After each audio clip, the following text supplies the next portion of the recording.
네, 반갑습니다. 그 제목은 그렇게 했는데요. 좀 진화의 탄생에 대한 얘기는 뒤에 본론 비슷하게 있지만, 그 전에 미디어에서 진화에 대한 얘기를 할 때 좀 우리가 새겨들어야 될 점을 몇 가지 얘기를 하고, 그리고 종교와 관련된 얘기를 뒤에 좀 하도록 하겠습니다. 어떻게 보면 종교 얘기가 더 그 비중이 줄어들 수 있을 것 같아요. 자, 뭐 여러분들이 아마 지금 이 그림을 보고 있을 텐데요.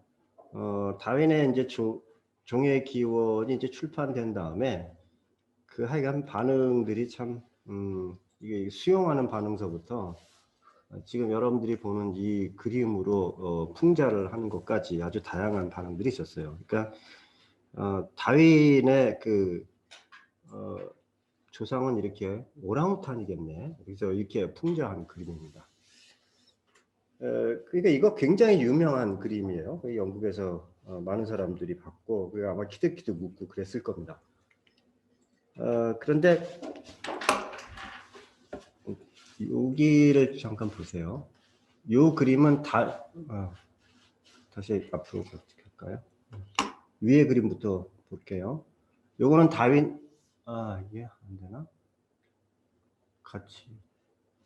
요것만 잠깐 보려고. 예, 이거는 다윈의 잠깐밖에 안 보였는데요. 노트에 있었던 그림이에요. 그래서 생물들이 그 나뭇가지 뻗는 것처럼 조상으로부터 여러 자손종이 나온다는 거거든요. 자, 이거는 그 하버드 대학에서 그 미생물 갖고 이제 실험한 겁니다. 대장균을 가지고 이제 실험을 한 건데요. 여기 자막을 제가 So what we ended up building was basically a petri dish, 해드릴게요. except that it's 2 feet by 이 4 feet. 세균을 And the way we set 키우는 it up 패트리 접시라고 하는 is that there are 것은 9 굉장히 bands, 크지는 and at the 않아요. base 근데 of 꽤 each of 크게 these bands, 만들었거든요. we put 그래서 normal 양 petri dish thick 끝에는 agar with different amounts of antibiotic. 항생제가 없고 On the outside, 안쪽으로 there's no 저기 antibiotic. 항생제 Just in from 집어넣고 that, 10배, there's 100배, barely 가장 more 가운데는 than the 1000배로 E. coli can 놨어요. survive. Inside 그런 of that, there's 다음에 10 times as much, 아가라고 하는 100 한천 times, 비슷한 and then 거 finally the 여기다 middle 이제 band has 1,000 뿌려가지고 times as much 세균들이 antibiotic. 이렇게 And then across 움직이는 the 걸 볼 top 수 of it, 있게끔 of 이렇게 course, thin 해놨습니다. agar, that 그래서 bacteria can move 시간이 around it. 지나면서 The background is 세균들이 black 쭉 because of 자라는 ink in it, 양상을 and the 여기서 bacteria 볼 appear as 수가 white. 있습니다. 그래서 한번 좀 보시죠. 네, 지금 First, 양쪽에서 자라고 You 있죠. see they spread in the area where there's no antibiotic up until the point they can no longer survive. 이제 항생제가 있는 곳에서 자라지 Then a 못하고 mutant 있어요. appears on the 그런데 right. 변이가 생기기 It's 시작했어요. resistant to the antibiotic. It spreads until it starts to compete with other mutants around it. When these mutants hit the next boundary, they too have to pause and develop new mutations to make 10 10배인데도 times as 지금 much antibiotic. 다시 변이가 생겨갖고 자라고 있는 모습을 볼 수가 있죠. 왼쪽에서 조금 Then 더 you see the 자라고 different 있고 오른쪽 mutants 가서 통과를 repeat 했고. this at 100. 자, 항생제가 100배인 거 거기 도달했더니 역시 저런 식으로 자랍니다. And after about 11 days, they 이게 finally make it into 열하루 1,000 times 지났을 as much 때 antibiotic as the wild type can survive. And so we can 자, see 가운데 by 1000배죠. this process of accumulating successive mutations 네, 그래서 bacteria 이런 which are 식으로 normally sensitive to an 조상서부터 antibiotic 돌연변이가 can 생겨가지고 evolve 가지가 resistance to 뻗어나가는 extremely high concentrations in a short period of time. 세균들의 진화 과정, 뭐 짧지만 이걸 볼 수가 있는 것 같아요. 네, 자,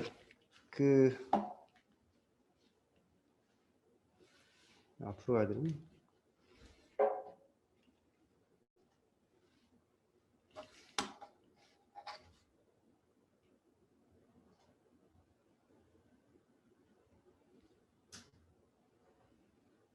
왜 이래? 이걸래?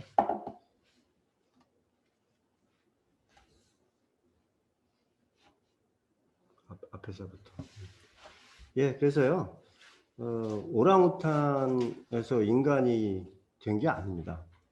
이거는 침팬지가 우리 인간이 됐다라고 주장하는 거와 똑같은 얘기예요. 그래서 지금 여기서 여러분들한테 보여드리려고 하는 거는 이게 한 5,500만 년 전서부터 이런 일이 벌어졌다. 이게 그러니까 공룡이 멸종한 게 6,500만 년 전이거든요. 그러니까 그것도 좀 지나서 영장류의 공통조상으로부터 쭉 갈라져 나온 그런 그림입니다. 그러니까 아까 다윈이 노트에 극적거렸거나 아니면 세균이 이제 쭉 진화해 오는 그런 나뭇가지가 뻗어나가는 거와 마찬가지로 우리의 영장류들도 이런 식으로 이제 진화해 왔다는 거죠. 그래서 맨 왼쪽에 그 뭐 안경 원숭이, 여우 원숭이, 그래서 맨 왼쪽 두 개는 소위 그 원시적인 원숭이류, 그래서 원원류라고 이름 붙이기도 해요. 거기서부터 또 갈라져 나와서 뉴 월드 멍키, 그다음에 올드 월드 멍키 이렇게 얘기를 하는데요. 남미 쪽의 그 원숭이류를 갖다가 뉴 월드 멍키라고 얘기를 하고요. 아프리카 쪽 위주로 해서 발견되는 원숭이들을 올드 월드 멍키라고 얘기를 합니다. 그 뭐 이 둘의 차이점은 뭐 꼬리가 좀 잘 쓰이면 그 신세대 원숭이, 그렇지 않고 좀 꼬리를 덜 쓰고 생김새에서 뭐 콧구멍 사이가 좀 덜 벌어졌거나 이러면 구세계 원숭이. 그래서 이제 형태 같은 것들이 좀 다른 것들이 있습니다. 여기서 이제 갈라져 나온 게 약 1,400만 년 전에 이제 갈라져 나온 게 우리 인간을 포함한 유인원들의 그 공통조상이에요. 그러니까 유인원은 원숭이하고 다릅니다. 원숭이의 경우에는 꼬리가 있고 네 발로 걸어 다닙니다. 우리가 흔히 볼 수 있는 네 발로 걸어 다니는 다른 그 포유류하고 큰 차이가 없죠. 근데 유인원은 그렇지 않고요. 꼬리가 없고 원숭이류에 비해서 네 다리로 걷는 거 말고 두 다리로 걷는 경우도 상당히 많이 있습니다. 그래서 사족 보행에서 조금 그 달라진 보행 형태를 보이는 것들이 이 유인원이에요. 게다가 그 몸 전체에서 뇌가 차지하는 비율이 꽤 증가를 했습니다. 그래서 유인원들은 우리가 흔히 보는 원숭이하고 이제 달리 이렇게 그 분류를 하죠. 그 중에서도 이제 맨 왼쪽이 기본이라고 한 거는 이제 긴팔 원숭이를 기본스라고 하는 걸 우리가 번역해서 쓰는 거고요. 그다음에 오랑우탄이 이제 한 1,200만 년 전에 공통조상으로부터 갈라졌고요. 오랑우탄과의 공통조상에서 갈라진 다른 자손 쪽은 고릴라, 침팬치, 사람이에요. 그리고 고릴라하고는 사람과 침팬치의 공통조상이 약 800 또는 900만 년 전에 갈라졌습니다. 침팬치하고 사람은 공통조상으로부터 약 500 내지 600만 년 전에 갈라졌어요. 그래서 아까 뭐 사람들이 풍자하느라고 다윈을 오랑우탄이라고 얘기를 했는데요. 그 오랑우탄으로부터 온 자손이다 이렇게 얘기를 했는데, 오랑우탄이 인간이 되려면 오랑우탄이 있게 한 공통조상으로 쭉 올라가야 돼요. 그래서 1,300만 년 전으로 가야 되고요. 그리고 나서 다시 고릴라, 침팬치, 사람으로 이어지는 이 과정을 쭉 겪어야지 사람이 될 수가 있는 겁니다. 그게 이제 제대로 우리가 진화를 이해를 하는 거예요. 그래서 사람들이 뭐 오랑우탄이 사람이 되고 그 침팬치가 사람이 되고 그렇게 얘기하는 거는 다윈이 얘기한 적이 없고, 그런 식으로 진화 과정을 설명하거나 아니면 이해하고 있는 생물학자는 없다라고 볼 수가 있습니다. 자, 왜 그런 오해가 생겼을까? 그 라마르크 얘기를 안 할 수가 없더라고요. 그래서 이 라마르크식으로 그 진화를 이해를 하고 있으면 약간 뭐 진화 대충 다 아는 것처럼 생각이 드나 봐요. 그래서 그런 얘기들을 많이 하는데 그야말로 오해하기 쉬운 개념인 것 같습니다. 그래서 진화라는 단어 속도 저는 사실은 좀 생각해 봄직한 게 있지 않나 이런 그 느낌이 있는데, 판단이 드는데, 한번 신문에서 이런 거 저 이렇게 한번 쭉 봤어요. 그랬더니 제가 9월 달에 이제 주로 찾아봤는데 이거 준비하느라고, 코로나19의 변이가 활발하고 진화로 전염력이 높아진다. 근데 여기에는 이제 제목은 이렇게 뽑아놨지만 어떤 얘기가 나와 있느냐면요. 치명도도 높아진다 이렇게 얘기가 나와요. 그래서 그런가? 봤는데 이게 11월 11일에 발간된 네이처지입니다. 그래서 보면 크리티컬 케어 어드미션 이렇게 얘기했는데, 우리를 치면 중환자실에 들어가는 사람들에게 케이스 숫자라고 보면 돼요. 그래서 초기에 환자가 늘어날 때 이제 이게 쭉 늘어나다가 4월 좀 지나 초서부터는 쭉 줄어듭니다. 그 얘기는 뭐냐면 중증 환자의 숫자가 비중이 줄어든다는 얘기입니다. 밑에 보면 치명률이죠. 이거는 한 3월 요때부터 줄어들기 시작합니다. 그래서 지금은 상당히 그 치명률도 줄어들고 중환자의 그 비중도 좀 줄어든 것 같아요. 이게 절대 숫자가 줄어들었다는 얘기는 아닙니다. 비율이 줄어들었다는 얘기인데 왜 이걸 말씀드리느냐 하면 여기에 진화로 전염력이 높아진다라고 얘기도 나오면서 무슨 얘기도 같이 나오느냐 하면 치명률도 같이 높아지는 것처럼 얘기를 해놨어요. 근데 그렇지 않습니다. 우리 이건 조금만 생각해 보면 알 수 있을 것 같아요. 이게 치명력이 높은 그 코비드 바이러스라고 하면 숙주를 죽이는 놈도 있을 거예요. 그럼 숙주와 함께 없어집니다. 그다음에 그렇게 죽이지 않는다 하더라도 숙주를 굉장히 힘들게 만들면 그 사람은 잘 움직이지 못할 거 아니에요. 그럼 전염이 덜 되겠죠. 그렇지 않고 좀 이렇게 치명률이 낮아서 사람이 활발하게 움직인다. 그 경우에는 그 숙주에 있는 놈들은 잘 퍼져나가겠죠. 그래서 어떻게 보면 이 전염병은 일정 정도 시간이 지나면 전염력이 뭐 더 늘어날 수도 있고 줄어들 수도 있고 그럴 텐데 전염력이 늘어난다고 한다면 상대적으로 치명률은 줄어드는 경향을 띌 수밖에 없습니다. 우리가 조금만 생각해 보면 알 수 있을 것 같아요. 근데 그런 게 이제 신문에 그냥 걸러지지 않고 이제 나오는 거죠. 그 다음에 여기 보면 이제 이 코비드 19에 대해서 우리나라의 그 대책이 잘 먹혔죠. 그래서 여기에 대한 그 효과들이 좋았는데 그래갖고 뭐라고 얘기하느냐 하면 전 세계 트윈데믹 우려에 진화하는 K-방역, 그 다음에 마스크의 진화. 그래서 우리나라 마스크가 되게 우수하다 이걸 보여주기 위해서 그렇게 얘기한 것 같아요. 이 진화는 진짜 진화랑 뭐가 다를까? 이거 발전 아닌가요? 성능이 그만큼 좋아지는 거고 K-방역이 그만큼 옛날보다 더 낫고 앞으로 발전하고 그런 얘기 아닌가요? 저는 그게 진화와 동일하게 같은 의미로 쓰인다는 게 좀 문제가 있는 것 같습니다. 그래서 뒤져보니까 이런 카툰이 있더라고요. 라마르크 진화식으로 나무가 커질 때마다 이게 목이 길어지는 거예요. 그래서 나무가 어떻게 됐냐 하면 저 지구에 저렇게 지구랑 비교를 해서도 삐죽 나올 정도로 나무가 커지면 또 그걸 뜯어먹을 수 있는 그런 목의 기린이 생길 거라는 거죠. 이제 웃으라고 이런 그림을 그렸나 본데 그래서 여기 do you fuck up 그래서 야 좀 꺼져줄래 이제 이런 얘기 하는 거죠. 식물이. 자 이게 라마르크식 진화가 표현되면 이런 식의 그 유머가 가능할 것 같기도 해요. 자, 라마르크는 뭐라고 얘기를 했느냐면요. 지금 여러분들이 보고 있는 이 그림인데 무생물이 있는데요. 이 무생물의 일부가 가장 단순한 생명체가 된대요. 그리고 그 가장 단순한 생명체는 조금 그 사는 동안에 이 환경과의 상호작용 속에서 살아남게 되면서 얘네들이 조금 더 복잡해지는 거예요. 이 복잡해진 애들이 나중에 자손을 낳으면 좀 복잡한 자손이 생기는데 그때는 조금 우리가 주변에서 볼 수 있는 고등한 식물이 생긴다는 거예요. 그리고 얘네들이 조금 더 살아가는 동안에 환경과의 상호작용 속에서 뭔가 더 복잡해지면 그러면 하등한 무척추 동물이 되고 얘들이 살아가는 동안 뭐 여러 가지 복잡한 환경과의 상호작용 속에서 이제는 조류가 됐다, 포유류가 됐다, 나중에는 사람이 된다. 이게 라마르크가 얘기했던 진화론입니다. 그러니까 생명체들은 다 어떻게 돼요? 지금도 어디선가 무생물로부터 생명체들이 만들어지고 있어요. 이거 아닙니다. 생물은 생물로부터 생기지 무생물로부터 자연적으로 생기지 않아요.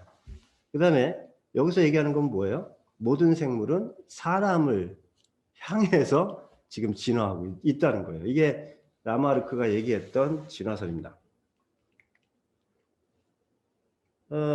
그런데 이거는 틀렸다라고 이제 증명이 됐죠. 그래서 환경에 대응해서 많이 쓰였던 몸의 부위는 더 크고 강해지는 반면 사용되지 않는 부위는 나빠진다. 진짜 그런가요?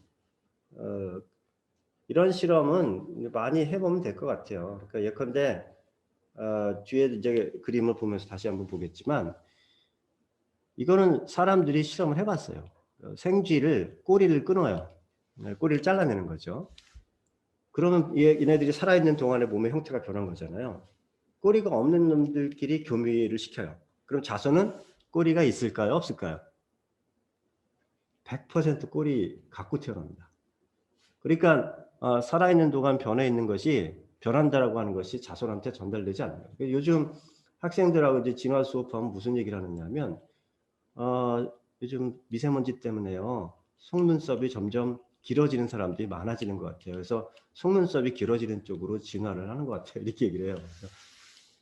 속눈썹이 있을 때 목숨을 건지고 속눈썹이 없으면 죽게 되면, 그래서 속눈썹을 갖고 있는 사람만 유전자를 전달할 수 있으면 그게 아마 속눈썹의 진화가 일어난다라고 얘기할 수 있을 거다, 이렇게 설명을 했어요.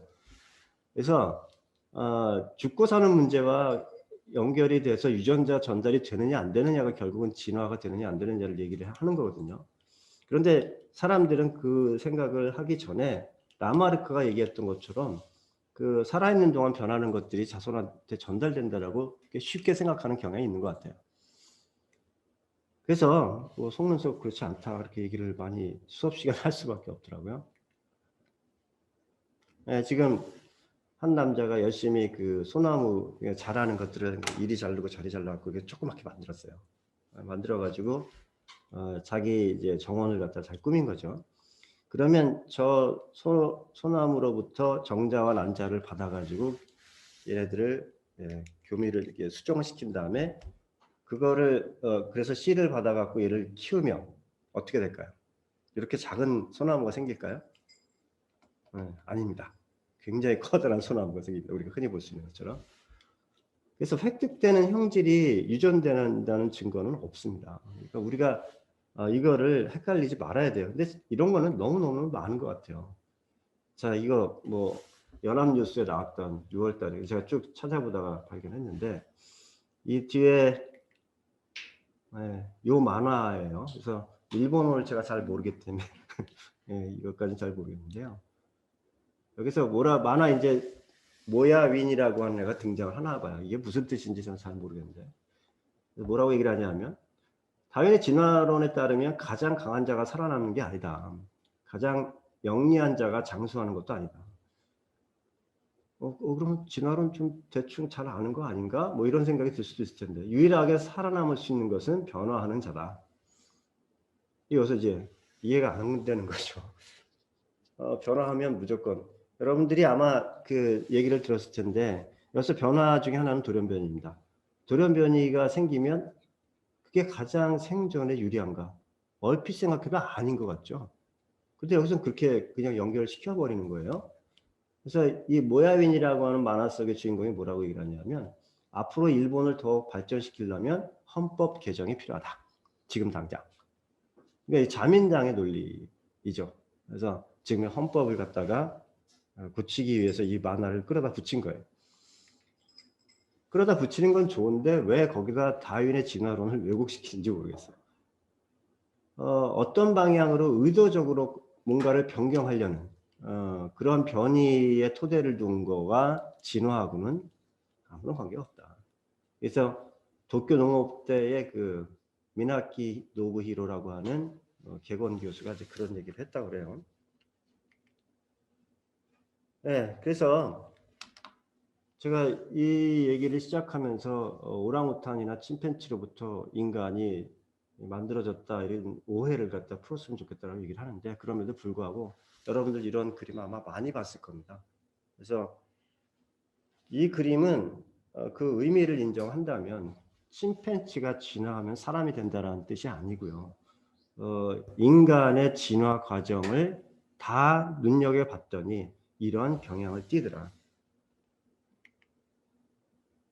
네, 이게 사실 우리가 아프리카의 우리의 조상들 호미닌이라고 얘기를 합니다. 그러니까 침팬지와 사람의 공통조상으로부터 사람 계열로 쭉 진화해온 우리의 조상들이라고 볼 수 있는 그런 인종, 인류의 종류, 인류의 종, 뭐 이렇게 얘기하는 게 맞을까요? 그래서 이걸 호미닌이라고 얘기를 합니다. 그래서 약 650만 년 전서부터 현재까지 발굴된 우리 인류의 다양했던 조상들의 그 화석들이에요. 그래서 이 화석들은요, 되게 두개골이 여기 많이 나와 있잖아요. 두개골을 보고서 여러 가지를 유출할 수가 있는데, 전문가들이 달라붙어서 뭐 그런 유출을 하게 되면 상당히 많은 것을 알 수 있어요. 여러분들이 여기서 보면 알겠지만, 맨 밑에 사힐란 트로퍼스, 발음도 잘 안 됩니다. 차덴시스라고 하는 게 있습니다. 저게 침팬지하고 사람하고 같이 있었던 공통조상의 사촌인지 아니면 그보다 더 조상인지 아니면 그 이후에 갈라진 인류의 조상인지 어떻게 아느냐, 이게 시비를 걸어요. 근데 인류의 조상이라고 하면 공통적인 특징 중에 하나가 뭐냐 하면, 우리가 두개골이 있죠. 두개골이 있는데 여기에 척추가 연결되는 게 이 포유류를 비롯한 다른 척추동물의 특징입니다. 근데 되게 이 두개골이 있으면 보통의 그 사지동물은 뒤쪽으로 이 척추가 연결되는 구멍이 있어요. 그런데 인간의 경우, 이건 침팬지도 마찬가지예요. 인간의 경우에는 두개골의 아래쪽에 구멍이 있습니다. 그래서 보면 이 사일란트로포스의 경우에도 밑에 구멍이 있습니다. 그리고 되게 우리의 조상들은 얼굴이 납작한 편에 속해요. 그래서 침팬지의 두개골과 비교하면 앞면이 약간 납작합니다. 그래서 이런 식의 특징들을 하나씩 하나씩 비교를 해가면서 인류의 조상인지 아닌지를 하나하나 이제 검증을 해나가는데, 그 검증 결과 얻게 된 그 가계도라고 할까요? 우리 조상들의 출현 양상을 보면 이렇습니다. 그래서 쭉 뭐 가다 보면요, 여기 뭐 오스트랄로피테쿠스 여러분들 많이 들어봤을 텐데요, 종류도 많아요. 그래서 오스트랄로피테쿠스는 아프리카누스나 아니면 아파렌시스 같은 우리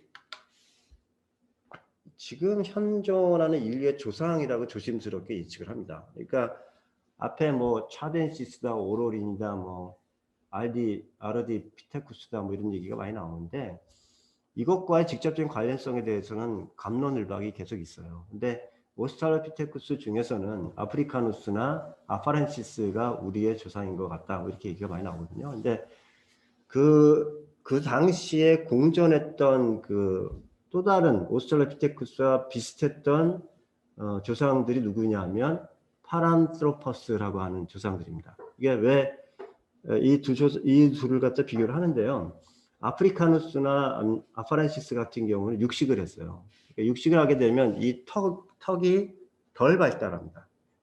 고기가 이 식물보다는 턱을 갖다 많이 쓰지 않기 때문에. 근데 파란트로퍼스는 보이세이나 아니면 로버스터스 같은 이름이 붙어 있기도 한데 턱이 굉장히 튼튼하게 생겼어요. 그래서 이들은 이제 식물만 먹었던 것 같아요. 그래서 이런 여러 종류의 오스트랄로피테쿠스 중에서 아마도 아프리카누스만 우리 인류로 이어지는 조상이었을 거다, 이렇게 생각이 들고요. 그 후손들이 예컨대 호모 하빌리스, 호모 루돌펜시스 또는 여기 안 나와 있나? 네, 이런 조상들이 있고, 그 이후에 호모 일렉투스, 그 다음에 에어가스터, 이런 것들이 출현했다라고 이제 보고 있죠. 그리고 최근에까지도요, 인류는 혼자 있었던 것 같지가 않아요. 그 호모 사피엔스가 이제 우리잖아요. 호모 사피엔스가 공존했던 우리 사촌격에 해당하는 인류가 많이 여러분들 들어봤겠지만 네안데르탈인입니다. 우리랑 종이 다르다라고 지금 생각을 해요. 그리고 또 어디에 누가 있었느냐 하면, 지난번에 그 프로렌시스인가 그런 섬에서 작은 인류가 발견됐었죠. 우리랑 공존했던 것 같아요. 그리고 러시아의 한 동굴에서 발견해 갖고 그 뼈를 분석을 했는데 네안데르탈인하고 친척인데 달라요. 그래서 데니소바인이라고 얘기하는데, 그 데니소바인들의 유전자는 우리 지금 동북아시아에 있는 사람들하고 저기 그 인도네시아, 말레이시아에 있는 그 사람들한테 그 유전자들이 꽤 발견이 돼요. 그러니까 데니소바인하고 호모사피엔스하고 혼혈이 된 거죠. 마찬가지로 유럽인들의 경우에는 네안데르탈인의 유전자들이 꽤 발견됩니다. 근데 아프리카의 경우에는 아프리카까지는 네안데르탈인이 진출하지 못했던 것 같고요. 아프리카 사람들의 경우에는 네안데르탈인의 유전자들이 섞여 있지 않고 데니소바인의 유전자도 섞여 있지 않아요. 그러니까 뭐 어쨌든 이제 이런 과정을 거쳐서 현재까지 왔단 말이에요. 근데 이렇게 여러 종의 오스트랄로피테쿠스가 생겼다 없어지고 여러 종의 호모 그 종류들이 생겼다가 없어지고 그래서 결국은 호모사피엔스만 하나 남은 거예요. 근데 이 과정을 갖다가 이렇게 일일이 다 보여주지 않고 처음에는 유인원과 비슷한 특징을 갖고 있다. 점점 현대인과 비슷한 특징을 갖게 되는 그런 것만 보여주면 조금 더 잘 정리된 형태를 보여주는 것 같잖아요. 그러니까 안 되나?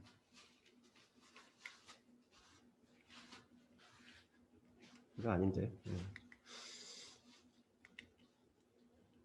네, 그래서 이 그림을 사람들이 그런가 보다 하고 넘어가지만 좀 전에 우리가 봤다시피 그런 많은 얘기가 여기에 함축되어 있는 겁니다. 그래서 이 얘기는 사실은 조금 더 자세히 들여다보고 어떤 일이 있었는지를 살펴볼 거를 요구하는 그림입니다. 그냥 이런 식으로 인간이 진화했다 얘기하면 곤란한 거죠.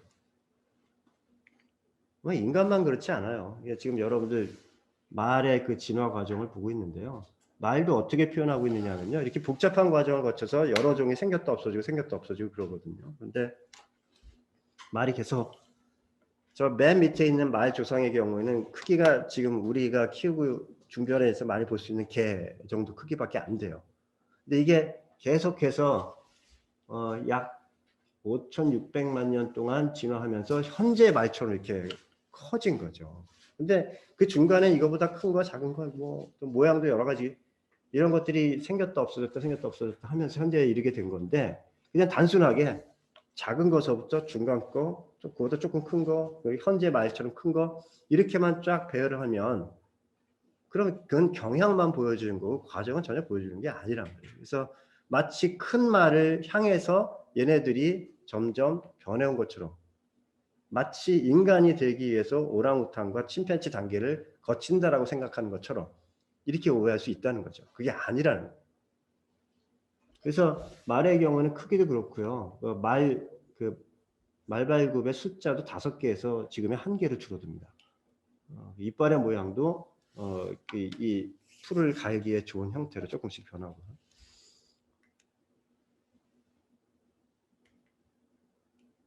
예, 아까의 그 모야윈의 그 만화에 대해서 또 다른 도쿄도의 교수가 또 이제 이런 얘기를 했어요. 유전적인 변화, 그러면 변이가 진화에 중요한 것은 맞다. 그러나 변화하는 자만 살아남는다라고 얘기하는 건 아니다. 그건 잘못된 것이다. 그리고 다윈은 그렇게 얘기하지 않았다라고 얘기해요. 그리고 이 사람은 약간 이제 속이 좀 상했나 봐요. 개인적인 의견이지만 헌법의 변화가 필요하다면 논리적으로 정권 교체가 필요하다고 할 수 있다. 그렇게 해서 자민당의 그 의도를 쿡 집어서 속상할 수 있게끔 얘기를 한 것 같아요. 그런데 이 사람이 얘기했던 거에서 우리가 좀 주목해서 봐야 될 건 이거 같아요. 진화론은 우생학 등에 악용된 역사가 있다. 그래서 사회 문제로 진화를 우리가 논한다고 한다면 굉장히 신중에 신중을 기해야 된다. 이렇게 얘기를 합니다. 그래서 지금 우리가 라마르크의 진화론을 갖다가 무비판적으로 우리가 은연중에 제대로 된 진화라고 생각을 하고 있지는 않았는가, 그런 오해가 있는 걸 좀 풀어보자 이런 얘기를 제가 한 거고요. 연이어서 우생학에 대한 얘기를 잠깐 하도록 하겠습니다. 이것도 진화론에 대한 잘못된 이해라고 저는 생각을 해요. 네, 사회적 다윈주의입니다. 자, 아직도 자기가 선거에 패했다라고 하는 거를 인정하지 않는 공식적인 발언을 이어가고 있죠. 아주 진짜 대단한 사람인 것 같아요. 도널드 트럼프가 뭐라고 얘기를 했냐면 허드 멘탈리티 얘기를 했어요. 근데 이게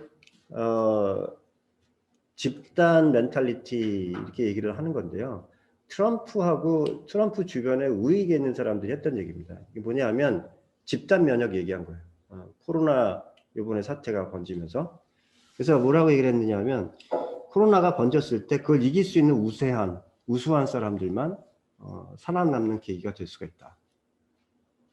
그래서 굳이 방역하고 그렇게 신경 안 써도 된다라고 하는 얘기까지 거기에 함축된, 물론 그런 얘기를 명시적으로 하지는 않았지만, 그래서 여러분들 알다시피 미국에서 이 코로나 사태 대비 엉망이었잖아요. 거기에는 어느 정도 이러한 그 트럼프의 생각이 투영된 게 아닌가, 저는 그런 의심이 좀 들더라고요. 누가 우수한 유전자고 누가 우수하지 않은 유전자고 인간들 사이에서 그런 구분이 가능한가? 어쨌든 자연 선택설에 따르면 여러 변이 중에서 어떤 자연 환경에 노출이 됐을 때 그것을 이겨낼 수 있는 개체만이 선택이 돼서 생존할 수 있고, 그 생존한 개체들이 자손한테 유전자를 전달할 수 있다, 이렇게 얘기를 한 거예요. 근데 그거를 인간한테 그대로 적용시켜 볼 수 있다고 생각을 한 거죠. 누가? 다윈의 사촌 중에 하나인 프란시스 갈튼, 또는 뭐 우리말로 골통 이러고 싶은데, 하여간 그 사람이 얘기를 했습니다. 그리고 그게 바로 우생학의 근거가 됩니다. 그래서 이거는 뭐 자연 상황에서 일어나는 일을 인간에게 인간을 판단할 수 있는 어떤 윤리적인 또는 사회적인 여러 가지 인간 사이의 그 관계를 갖다 얘기할 수 있는 기준들이 있을 거 아니에요. 그냥 자연 선택이라고 하는 것을 아무 생각 없이 인간한테 적용을 한다. 이거는 자연주의적 오류라고 얘기를 한 겁니다. 그다음에 인간의 경우에는 문화라고 하는 것이 있습니다. 다른 생명체들하고 다르게 문화와 인간의 진화와의 관계도 굉장히 복잡하고 하는 거기에 대해서도 연구가 굉장히 많이 되고 있거든요. 그건 전혀 거기에 대한 고려는 없어요. 그리고 인간은 살아가면서 사회 속에서 경험하면서 양육의 그 효과가 상당히 큽니다. 이게 환경의 효과가 큰 거죠. 그런 거에 대해서 전혀 배려하지 않아요. 진짜 생각해야 될 것들이 생각 못하는 거죠. 우생학은 뭐 유지네시스, 그러니까 진짜 제대로 된 걸 우수한 것들을 만들어낸다, 뭐 그런 뜻이죠. 그래서 나무가 자라듯이 인류의 발전에 이바지할 것이다, 이렇게 얘기를 한 겁니다. 그래갖고 우수한 유전자, 우수한 사람들을 골라내야 되잖아요. 그러니까 어떻게 해요? 나름대로 그 기준이 뭔지도 모르겠어요. 그러니까 사람들의 그 생김새를 측정을 합니다. 그래서 뭐가 우수하고 뭐가 우수하지 않은지, 뭐 코의 폭을 재거나 아니면 코의 길이를 재거나 아니면 뭐 전체 얼굴의 길이와 뭐 얼굴의 폭의 그 비율을 재거나 뭐 이런 쓸데없는 짓을 많이 합니다. 그래서 이 골튼이라고 하는 다윈의 사촌은 이런 식의 인간을 측정할 것을 제안하고 실제로 많이 측정이 되기도 해요. 그래서 우수 인류의 기준을 갖다가 정하기 위한 측정이 이제 벌어지죠. 참 웃을 수 없는 이상한 일들이 벌어졌던 거예요. 이 골튼은 자신이 다윈을 비롯한 이런 대학자 집안 출신이기 때문에 명문 가문 출신이라고 하는 거에 대한 자부심이 있었나 봐요. 그래서 이 사람이 이 우생학을 주장한 것도 자신의 그런 배경이 좀 작용하지 않았나 싶거든요. 그래서 본성과 양육 뭐 이런 얘기를 하면서 이 사람은 사실은 본성에 더 포인트를 찍었죠. 그리고 우생학 이런 말들을 만든 사람입니다. 그래갖고 이렇게 되면 우수한 유전자를 갖고 있는 인간들을 골라서 그런 사람들로만 구성된 인간 사회가 나중에 만들어질 거다. 조지 버나드 쇼 같은 소위 이제 좌파 자유주의자들이라고 얘기하는 사람들을 열렬히 환영했습니다. 인간의 발전이라고 하는 것이 눈앞에 보인다. 그래서 두 가지로 나눌 수 있는 우생학이 실제로 수행이 돼요. 그래서 적극적 우생학, 강자, 우수한 사람들끼리 결혼을 해서 애를 낳는 것을 적극 권장을 하자. 그러면 소극적 우생학도 있겠죠. 이거는 안 좋은 유전자를 갖고 있는 사람들은 제거하자. 무섭죠. 이렇게 되면. 네, 그래서 안 돼요. 안 넘어가요. 예. 그래서 소극적 우생학을 보면요, 나쁜 유전자를 갖고 있으면 속가내기 한다. 정신박약을 가려내기 위한 테스트를 해야 되잖아요. 나쁜 유전자가 갖고 있는지 보려고. 거기서 출발한 게 IQ 테스트입니다. 그리고 제가 젊었을 때, 지금도 젊긴 하지만 어쨌든 제가 젊었을 때 많이 들었던 연구소예요. 콜드 스프링 하버 랩이라고 하는 데입니다. 여기 들어가는 게 꿈이었던 당시의 생물학자들 많았어요. 근데 사실은 여기서 뭘 했느냐 하면 1900년대 초반에 우생학 연구했습니다. 그런 역사를 모르고 가고자 했던 거죠. 뭐 지금도 상당히 그 연구가 아마 잘 되고 있나요? 자, 미국에서 어떤 일이 있었느냐 하면 30개 주가 법률로 제정을 해서 범죄자, 뭐 강간범, 전응아 이런 사람들의 불임 수술했어요. 유전자가 전달되지 못하고. 거의 2만 명에 이르도록 그런 일을 했다라고 합니다. 자위 행위자를 성도척자로 몰아갖고 정관 수술해. 이런 반인륜적이고 반인권적인 일들이 우생학이라는 이름으로 이제 자행이 됐던 거죠. 그 어떻게 됐어요? 여러분들 너무나 잘 알죠. 그래서 좋은 인류의 건설, 아리안족의 세상을 만들겠다고 얘기를 했죠. 그래서 히틀러의 나의 투쟁이라는 책이 나오고 거기에서 유대인 학살의 논리적인 근거가 만들어집니다. 알다시피 25만 명을 살해를 했고 40만 명을 불임 수술했습니다. 아주 뭐 엄청난 죄악의 그 근거가 됐던 우생학이 이런 참 우리 인류 역사에 있어서 참 무서운 단면이 있는 것 같아요. 그래서 인종차별의 근거를 제공을 했습니다. 그리고 요즘은 안 하는 것 같아요. 이제 어릴 때는 우량화 선발대회 했는데 이것도 우생학적인 사고에서 출발했던 것 같아요. 그래서 그러면 과학자들은 뭘 했냐? 예컨대 알프레드 러셀 월러스는 다윈과 함께 그 자연 선택설을 주장했던 사람입니다. 이 사람이 뭐라고 얘기를 했느냐면 이 우생학이라고 하는 것은 과학의 사제인 척하는데 주제넘는 간섭이다. 어떤 인간이 뭘로 우세한지 어떻게 판단할 수 있느냐. 지금까지 생존해 있다고 한다면 어떤 생물이든지 진화적으로 성공한 거다. 근데 거기서 무슨 구분이 가능하겠는가. 뭐 코로나19를 갖다 이겨내면 우수한 유전자인가요? 뭐 아니면 몸무게가 많이 나가면 우량화 선발대처럼 그런 우세한 유전자인가요? 그러니까 그런 것들이 기준도 자의적이고 그런 기준을 적용한다는 것 자체가 진화를 잘못 이해하고 있다. 이렇게 주장한 거죠. 근데 토마스 헌트 모간이라고 하는 사람은 유전학의 그 거의 아버지 정도 되는 사람입니다. 이 사람은 우생학 기록국의 그 과학이사회 위원으로 위촉을 했는데 과학적으로 볼 때 당신들이 하는 얘기는 나는 억셉트가 안 된다. 안 하겠다. 그래서 사임을. 인간의 진화는요. 지금 우리 생물의 진화에 대해서 제가 잠깐 얘기도 했지만 특히 인간의 진화까지 우리가 얘기를 할 때는 인간만이 갖고 있는 이타심, 인간만이 갖고 있는 사회성을 설명할 수 있어야 됩니다. 여태까지 얘기했던 자연 선택만으로 설명이 되기가 쉽지가 않은 게 많아요. 예컨대 혈연 선택이나 아니면 호혜적 이타주의, 그리고 인간이 보이는 독특한 집단 선택이 일어나기도 하거든요. 그러니까 이런 것들에 대해서 우리가 정교하게 연구해서 이해하지 않고 이렇게 함부로 인간의 진화를 예단해서 말하면 그러면 좀 전에 우리가 봤던 것처럼 우생학과 같은 형편없는 학문이 나오고 그것 때문에 많은 사람이 다칠 수 있는 겁니다. 더군다나 우리 인간이 갖고 있는 거의 본능적으로 우리는 사회성을 띠는 것 같아요. 왜 인간이 이런 사회성을 띠게 되는가? 그래서 인간은 명망을 좇는 쪽으로 진화를 해왔고 또 집단 두뇌가 힘을 발휘하는 쪽으로 진화해왔다. 이런 것들이 연구되고 있어요. 그러면 이런 것들에 대해서 또 문화 발전, 우리가 수렵 사회를 지나서 농사를 짓는 이런 단계에 이르면서 우리 몸속에서 일어나는 유전적 변화 같은 것들도 있거든요. 이런 것들을 보지 않고 그냥 일반 생물들한테 적용될 수 있는 자연 선택들을 그렇게 그냥 기계적으로만 적용을 했을 때 어떤 위험성이 따르는지를 우리가 좀 잘 봐야 되지 않는가 하는 생각이 듭니다. 네, 그럼에도 불구하고요.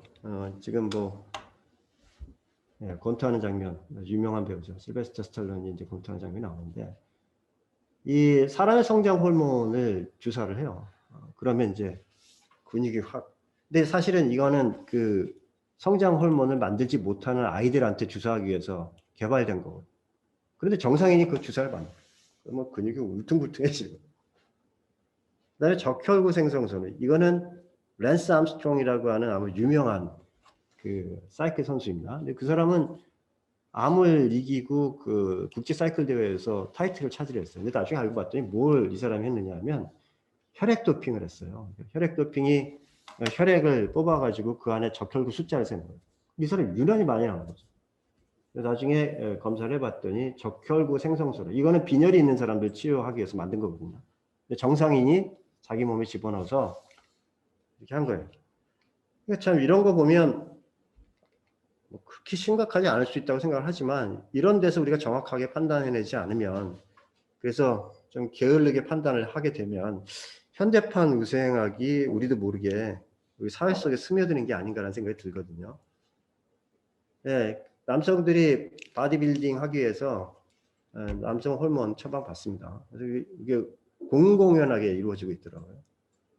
그다음에 ADHD, 이게 그 집중이 안 되는 어린애들이 이제 ADHD라고 얘기를 하는 그 증상인데, 이때 그 약을 먹으면 좀 나아져요. 근데 대학생들 이제 성인이 되면 그거 통하지 않아요. 근데 그걸 먹어서 자신의 집중력을 갖다 키우려고 하는 그런 애들이 나이가 들어서도 있더라. 이게 우생학적인 사고를 갖고 있으면서 이렇게 이런 일이 가능하지 않겠나 싶어요. 그래서 이런 것도 조심해야 될 것 같고요. 뭐 크리스퍼 카스9 같이 유전자 조작이 가능하다고 하니 여기저기서 인간을 대상으로 시도를 하려고 그러죠. 중국에서 한 명 시도했다가 감옥에 갔죠.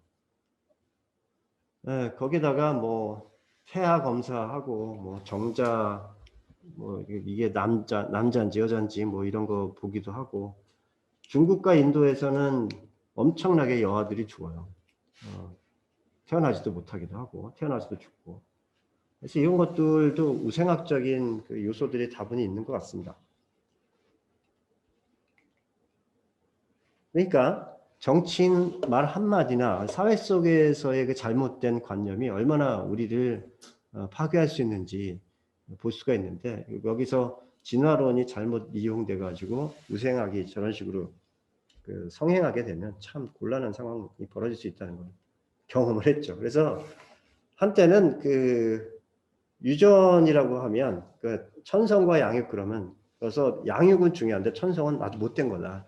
사회적인 분위기가 그랬던 적이 있어요. 그러니까 교육이 중요한 거예요. 타고나는 것은 애써서 다 배제를 했던 그런 사회적인 분위기가 있었습니다. 여기 진화론과 종교 얘기를 이제 제가 좀 잠깐 할 텐데요.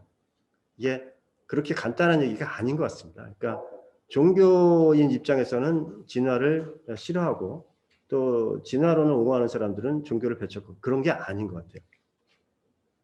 나만 그렇게 생각하는지 모르겠습니다. 그러니까 여기 두 나이 든 양반이 서로 쳐다보고 있죠. 그러니까 이게 스콥스 그 재판이 있었어요. 그래서 테네시의 스콥스라고 하는 그 과학 교사가 그 주의 그 법을 어기고 진화를 가르쳤어요. 수업 시간에 인간도 진화했다 이렇게 가르쳤죠. 그랬더니 이제 그 소송을 건 거예요. 그래서 법정에서 다투게 됐는데요. 시민연맹에서 나온 사람이 왼쪽에 있는 데로우라고 하는 그 변호사고, 보수 기독교 쪽에서 파견한 사람이 브라이언이라고 오른쪽에 있는 사람. 그래서 이 두 사람이 이제 법정에서 많이 싸우죠. 근데 데로우가 그 브라이언을 굉장히 모욕 비슷하게 줍니다. 그러니까 논리적으로. 그래서 여기서 그 결국은 주에서 주법을 어기고 학생들을 가르쳤기 때문에 유죄를 받아요. 그래서 인간의 진화를 가르쳤다는 이유로 유죄를 받지만, 이 재판 과정을 갖다가 사람들이 지켜보면서 야, 이거 창조론을 교육할 게 아니구나, 이제 이런 생각을 하게 된 거죠. 그 이후에도 몇 번 이런 식의 그 법정에서의 다툼이 있었는데요. 나중에 이제 결론은 어떻게 나느냐 하면, 다윈의 그 진화론서부터 현재에 이르기까지 이 진화론은 과학이다. 과학의 특징은 뭐냐 하면 새로운 증거에 의해서 틀리면 논박이 가능하다. 그러면 이 창조론이나 아니면 지적 설계론을 주장하는 당신들의 주장이 틀렸다라고 누가 논박을 하면 그 받아들이겠느냐? 그랬더니 우리는 틀린 게 없다라고 얘기를 한 거예요. 그래서 그러면 그건 과학이 아니다.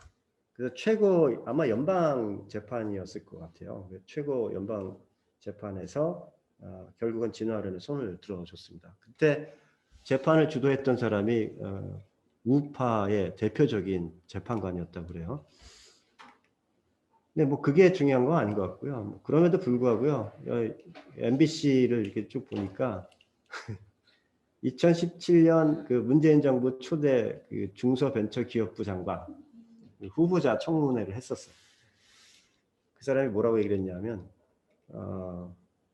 창조 신앙에 따르면 지구의 나이는 6,000살이라고 얘기했어요.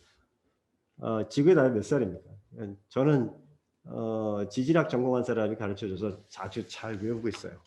45억 6,780만 년 됐습니다.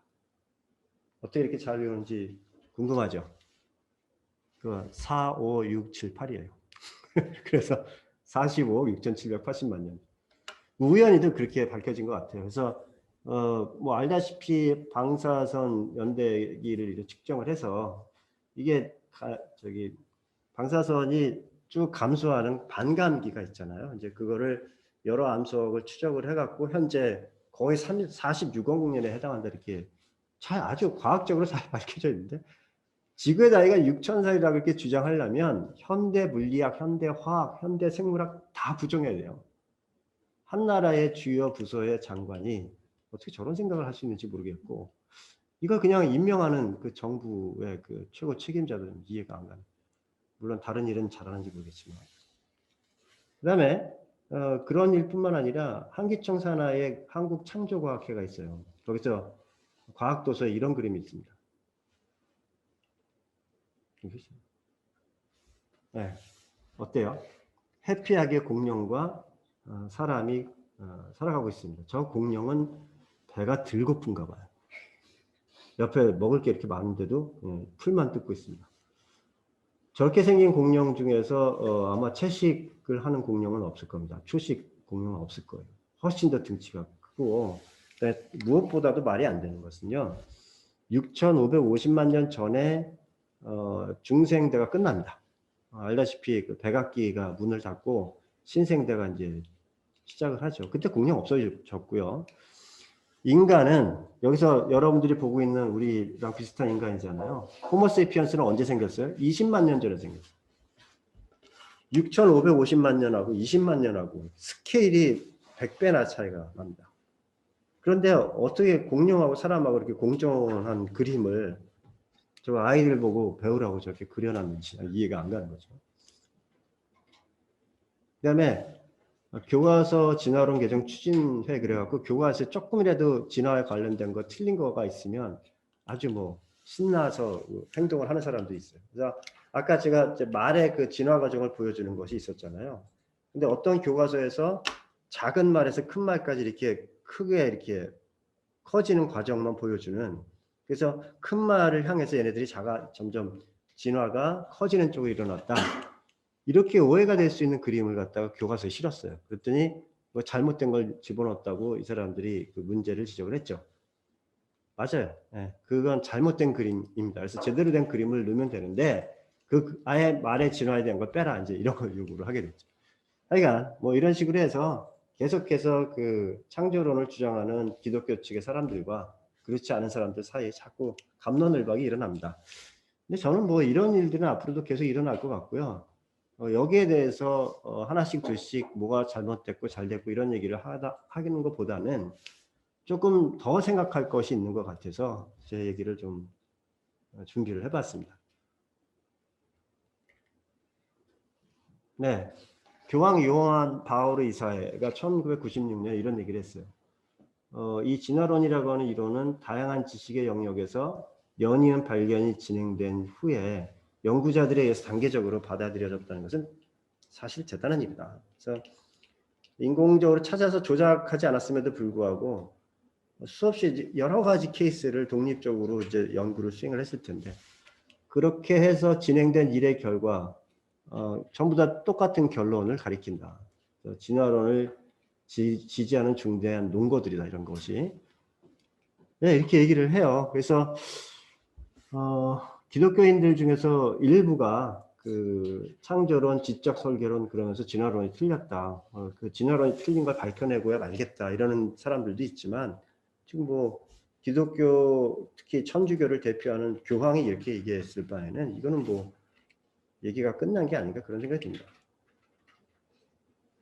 그리고요, 뭐 생물학 또는 생물학을 포함한 뭐 화학이나 화학, 물리학 이런 다양한 과학 관련된 여러 그 학술 잡지에서 지적 설계론이나 창조론을 지지하는 증거가 나온 게 없습니다. 뭐 지적 설계론이나 창조론이 하나의 과학으로서 어떤 자기 주장을 하기에는 너무나 근거가 없어진 거예요.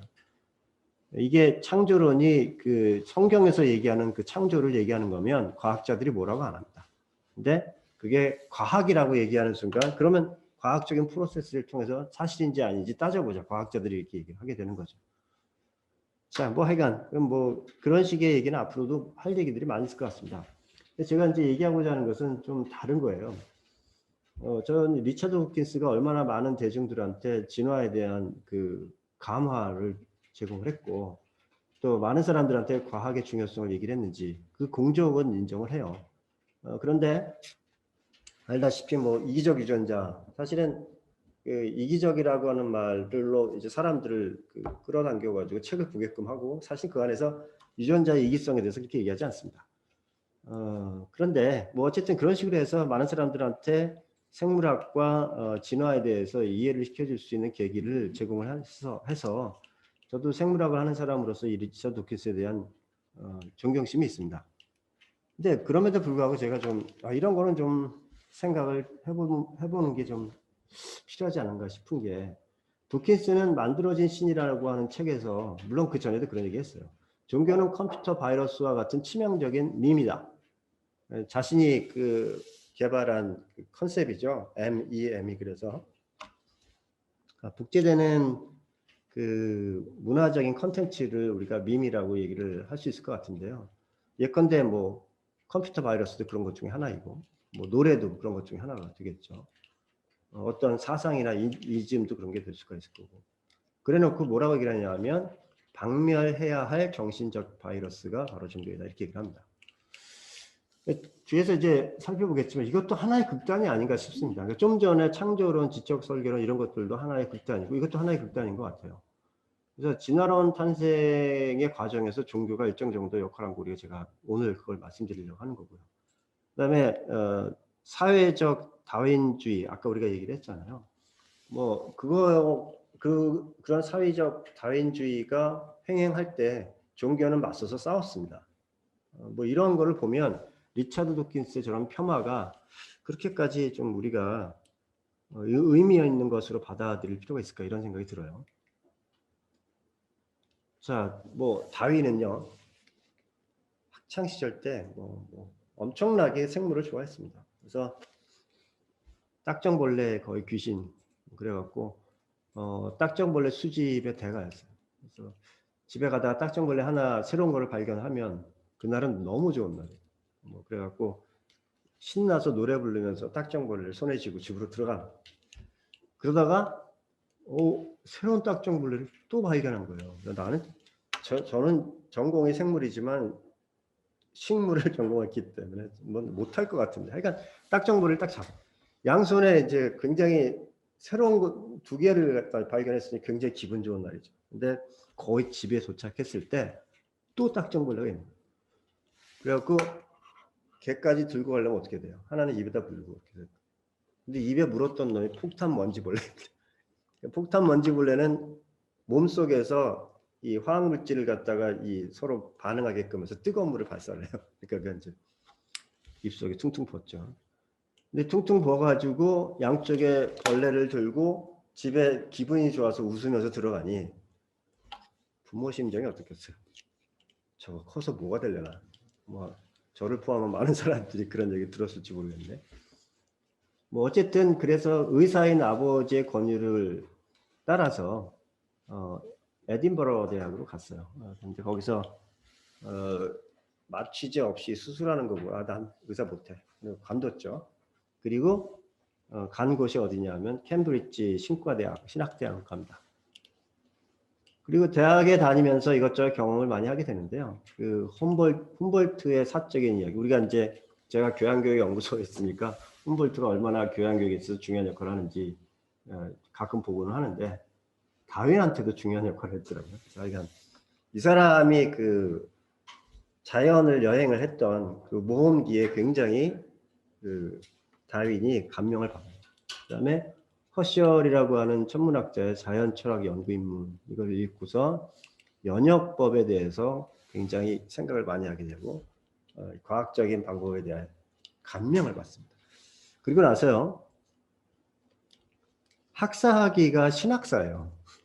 그러니까 찰스 다윈이라고 하는 생물학의 최고의 그 이론을 제공했던 사람이 신학사입니다.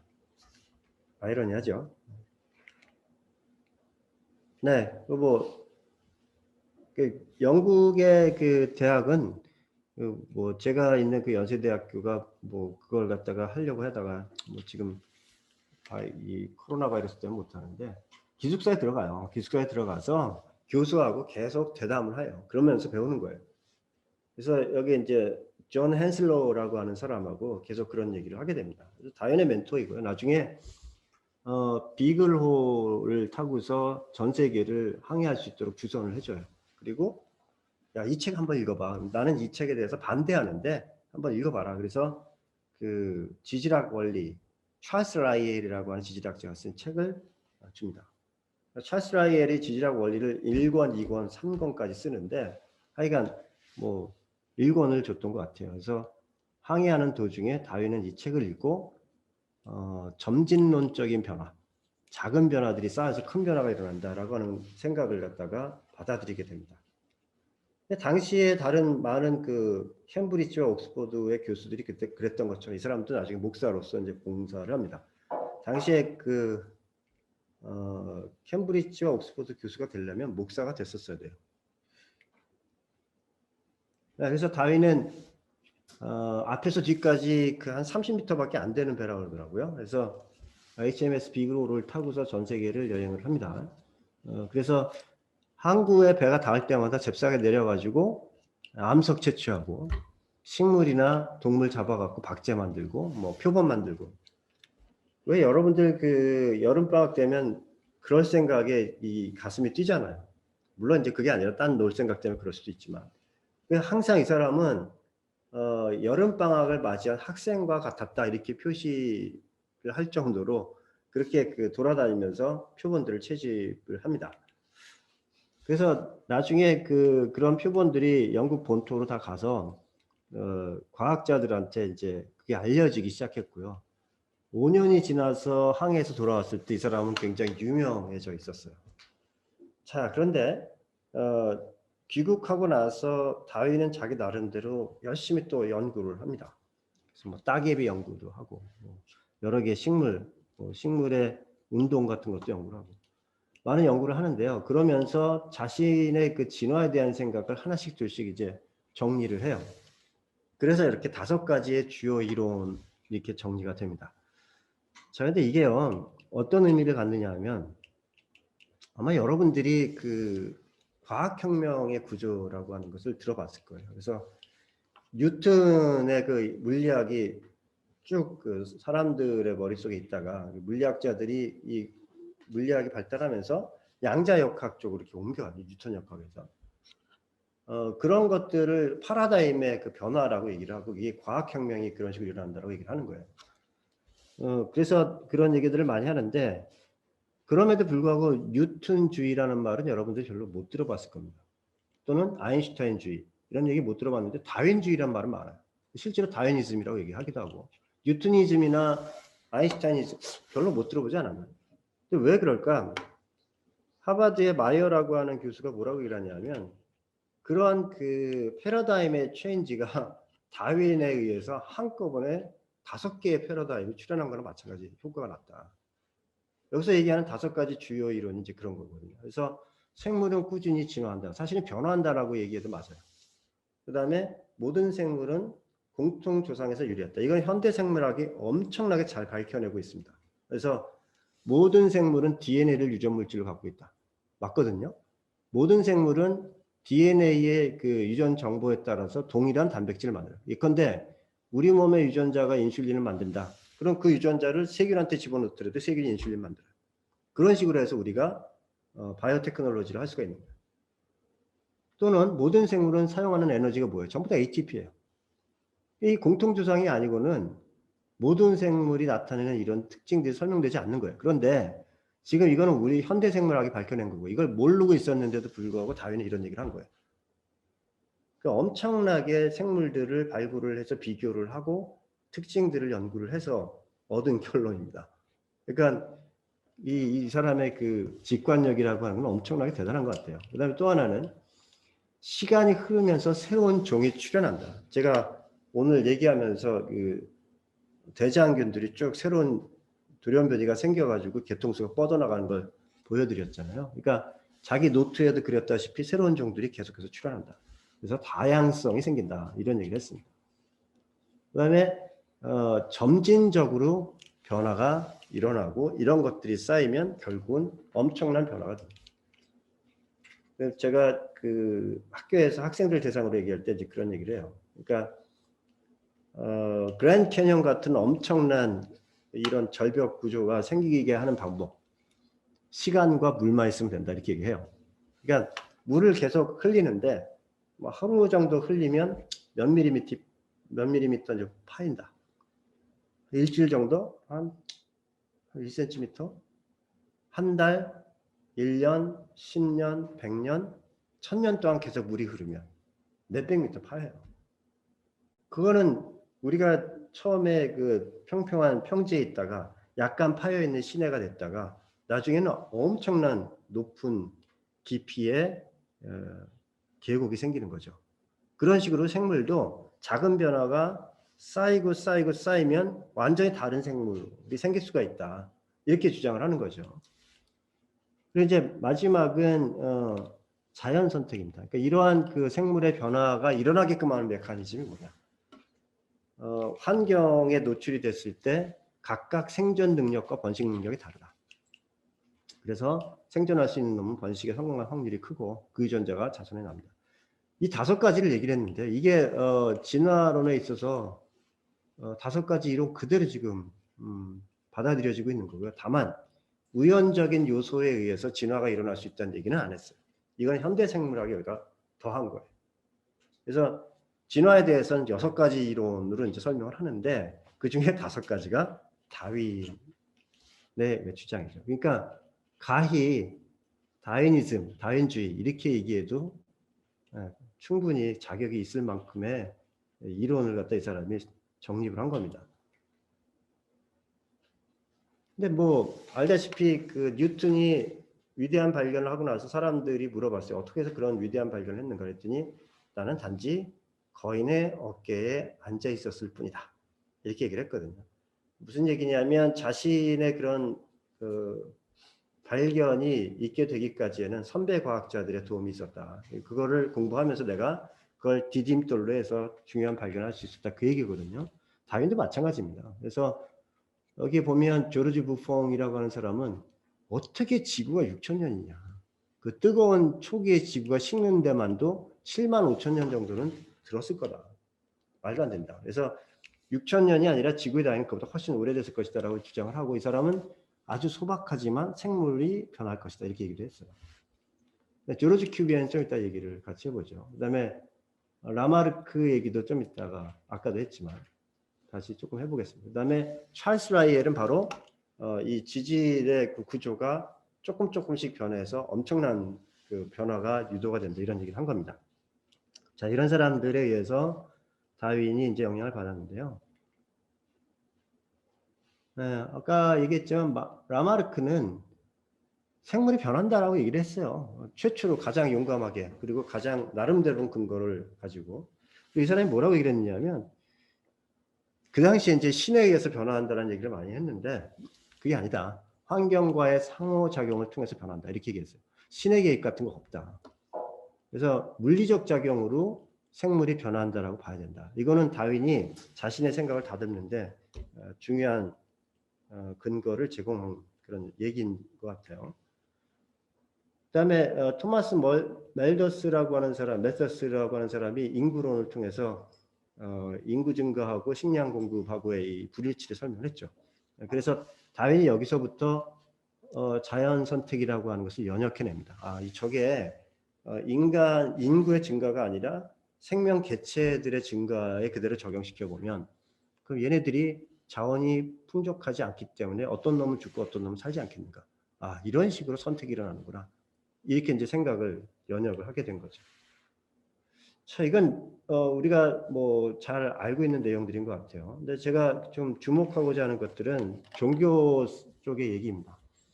알다시피 이제 서구의 그 기독교는 플라톤과 아리스토텔레스의 영향을 많이 받죠. 근데 플라톤은 뭐라고 얘기를 했느냐 하면 이 세상은 리얼 월드가 아니다. 그래서 이상적이고 완벽한 진짜 세계는 따로 있다. 그 당신들이 보고 있는 것은 당신들의 불완전한 감각으로 보는 리얼 월드가 아닌 불완전한 세계다. 이렇게 얘기합니다. 그래서 이게 그 계속해서 기독교의 그 전통 속에 잘 녹아 들어가 있고요. 아리스토텔레스의 생각까지 이제 더해져서 이 생물에 대한 사고까지 그대로 연결되게 됩니다. 근데 여기서 이제 중요한 건 뭐냐면 플라톤의 이런 얘기는 다른 사람 그 사람들이 뭐라고 얘기하냐면 이 겉으로 나타나 있는 이 불완전한 세계 안쪽에 그 진짜 세계가 있다고 한다면 우리는 그 진짜 세계를 알기 위한 노력을 해야 된다. 그래서 그게 진리 탐구라고 하는 그 전통으로 이어집니다. 그러니까 생명에 대해서도 생물의 변화에 대해서도 이게 진짜 뭐냐 그걸 알기 위한 그 노력들을 사람들이 많이 하게 되는. 그래서 이게 기독교에서의 진리 탐구도 있겠으나 그 전통이 과학을 하는 사람들한테도 그대로 적용됐던 것 같다. 이런 걸 우리가 좀 살펴볼 수 있을 것 같습니다. 그다음에 감각이 인식하는 불완전한 세계, 그리고 완전한 세계는 따로 있고 불완전한 세계가. 그러면 그 완전한 세계로부터 이런 불완전한 세계가 뭔가 커넥션이 있으니까 우리가 보는 거 아니겠어요? 그러면 여기서부터 여러 가지 변종이 생길 수 있다는 얘기와 연결될 수가 있을 것 같아요. 그래서 실제로 리처드 오웬이라고 하는 해부학자는 그렇게 설명을 해요. 원형이 있고 거기서 파생된 형태들이 생긴다. 이거는 진화론을 생각하는 사람들한테는 하나의 조상으로부터 여러 자손이 생길 수 있다는 아이디어까지 연결됩니다. 아주 안성맞출 수가 있죠. 실제로 거기에서 어느 정도 영감을 받은 것 같기도 합니다. 네, 뭐 사실 그 플라톤과 아리스토텔레스의 그 철학적 배경을 이어받아서 다윈이 활동하던 시대의 그 자연신학이라고 하는 것이 유행을 해요. 그래서 신의 세계를 우리가 신이 만들어 놓은 자연을 우리가 어떻게 이해를 할 건가, 이게 이제 자연신학입니다. 그래서 여기에서는 전제가 있어요. 인간이 신의 모습을 따서 창조가 된 거고요. 그리고 다른 동식물들의 경우에는 인간의 필요성에 의해서 만들어진 겁니다. 그렇게 거기서부터 이제 출발을 해요. 근데 그러다 보면요, 그 노아의 방주 같은 얘기가 나오면서 변화라고 하는 것을 점점 여러 가지 증거 때문에 인정하지 않을 수 없는 상황이 돼요. 그래서 뭐라고 얘기를 하냐면 멸종이 일어나는데 그건 신이 다음번에 창조를 위해서 버전을 바꾼다. 판이 바뀌는 거다. 이렇게 얘기를 합니다. 그래서 이제 자연신학이 이제 그런 식의 얘기를 하고요. 윌리엄 페일리 같은 이제 자연신학자는 진짜 거두 중에 거두인데 이 사람이 논리적으로 굉장히 그 대단한 사람이에요. 그래서 다윈이 그 캠브리지 대학의 기숙사에 들어갔을 때 이 윌리엄 페일리가 여기 있다가 갔다라고 하는 이 표시를 보고서 굉장히 감격스러워했어요. 그래서 초기에 다윈은 자연신학자였어요. 그래서 생물이 변한다고 생각하지 않았는데 어쨌든 자연신학자의 대표 중에 하나라고 볼 수 있는 윌리엄 페일리가 뭐라고 얘기했냐면 길거리 가다가 돌부리가 치이면 그런가 보다 하고 넘어갈 수가 있다. 그런데 시계를 보면 저 복잡한 시계가 저절로 생긴 게 아니라고 생각할 거다. 그건 시계공이 만들었다고 생각할 수 있는 거죠. 그런 것처럼 아주 복잡한 원리와 법칙에 따라서 정교하게 움직이는 우주, 거기는 생물도 포함됩니다. 이것도 엄청나게 지적인 존재에 의해서 창조되었다고 추론할 수가 있다. 그럴듯하지 않아요? 그러니까 생물은 창조주가 있어야지 만들어질 수 있다는 얘기죠. 근데 그 사실은 굉장히 간단하게 논박이 됩니다. 뭐냐면 복잡한 원리와 법칙에 따라서 정교하게 움직이는 우주를 창조하려면 지적인 존재가 필요하잖아요. 그럼 그 지적인 존재는 누가 만들었을까? 그래서 다윈은 그 질문을 던져요.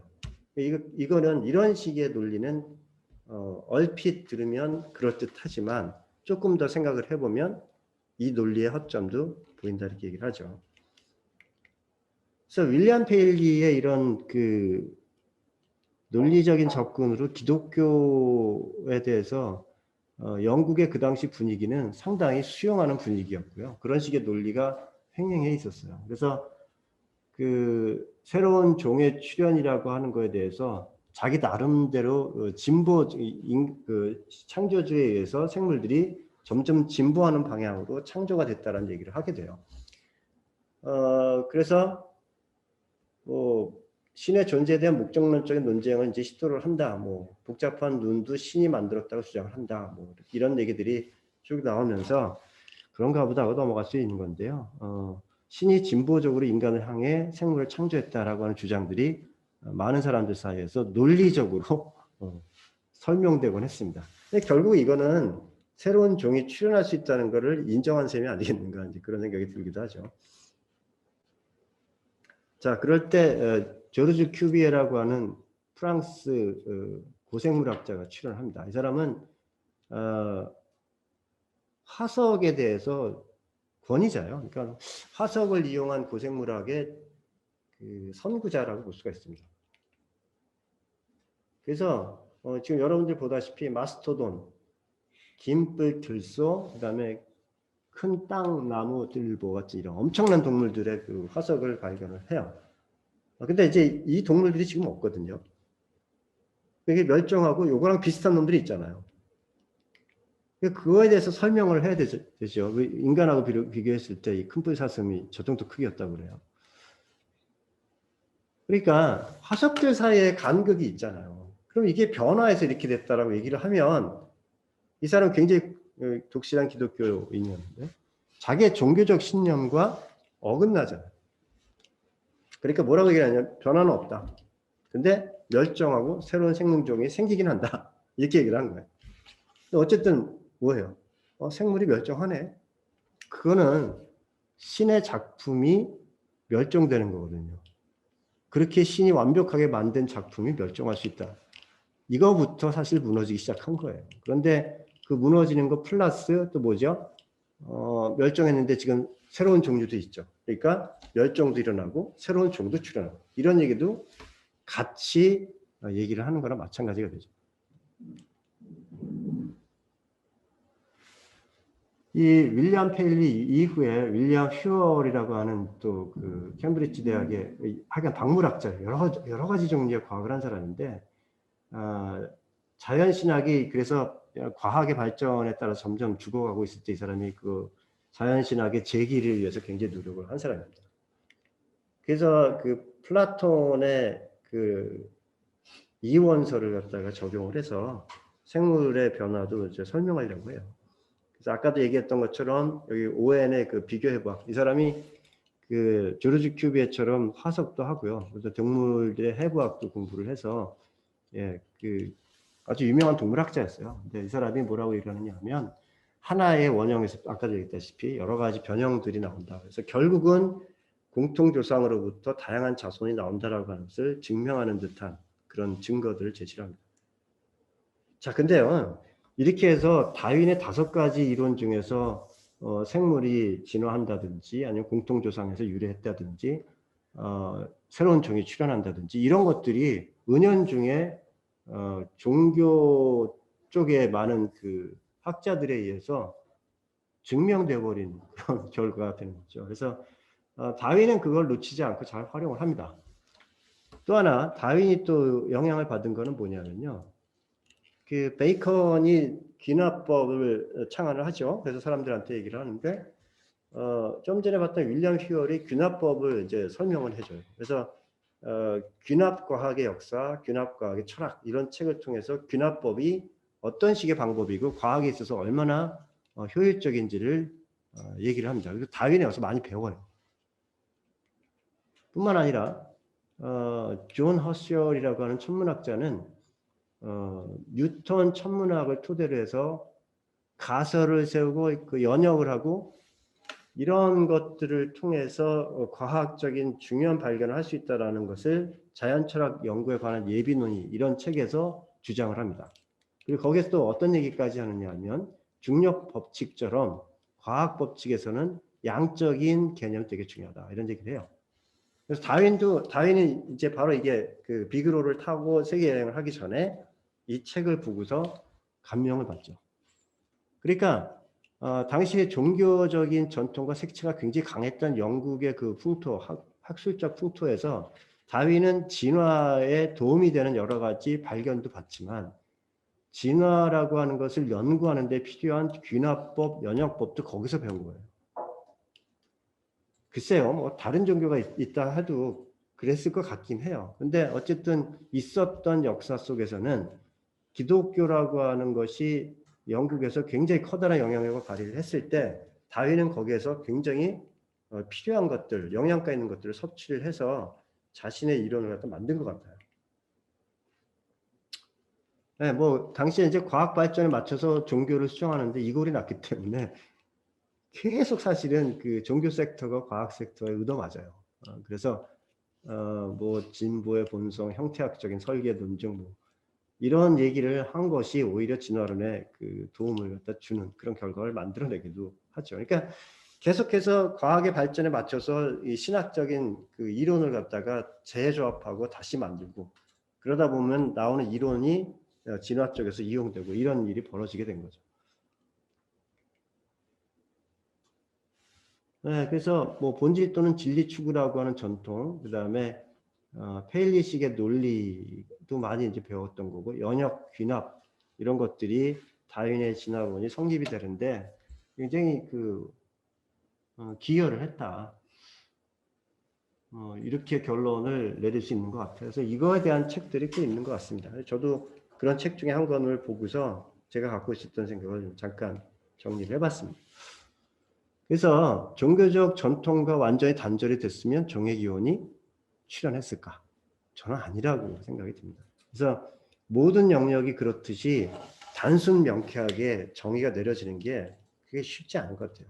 그래서 어떠한 진리가 만들어지는 과정은 상호작용이 상당히 작용하는 것 같고 그걸 우리가 무시할 수 없다라고 생각이 들어요.